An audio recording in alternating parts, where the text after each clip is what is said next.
à tous, bienvenue sur Hashtag Protestant 2.0. Je suis heureuse de vous retrouver en ce vendredi 29 janvier en Amitesheim. Je vous propose de démarrer la journée avec un extrait de l'évangile de Luc au chapitre 7 à partir du verset 11.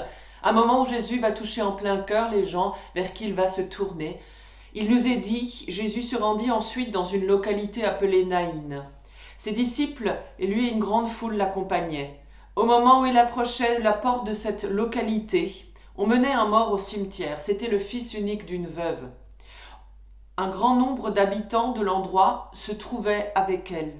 Quand le Seigneur la vit, il fut rempli de pitié pour elle, et il lui dit « Ne pleure pas ».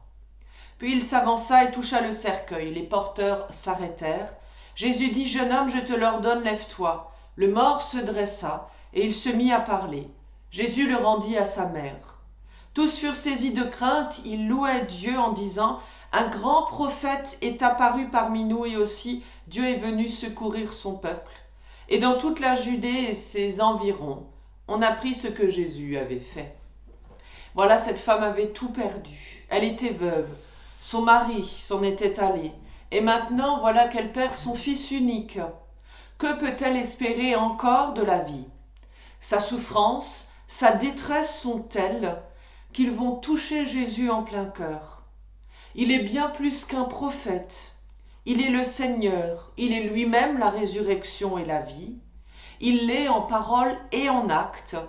Il va relever cet adolescent de la mort, comme au matin de Pâques, lui-même sera relevé du tombeau, une prémisse, un signe qui nous dit de ne pas désespérer des lendemains, même s'il nous semble très sombre, il y a toujours l'espérance.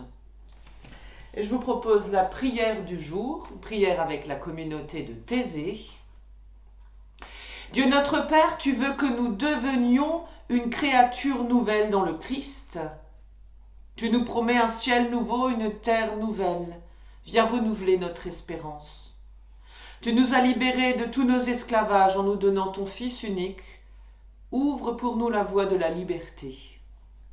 Oui, Seigneur, aide-nous à écouter et à recevoir ta parole d'un cœur rempli d'amour. Tu nous fais passer de la mort à la vie et tu nous fais renaître de l'esprit. Donne-nous toujours à nouveau la limpidité du cœur. Jésus, le ressuscité dans la terre labourée de nos vies, tu veux déposer la confiance de la foi. Seigneur, soutiens notre cœur humain et viens nous bénir, car en toi est la paix de notre cœur. Amen. Je vous souhaite une très belle journée dans la grâce de notre Seigneur et je vous donne rendez-vous demain matin pour la prière du petit-déj et ce dimanche à 11h en vidéo avec un temps de culte live. Portez-vous bien.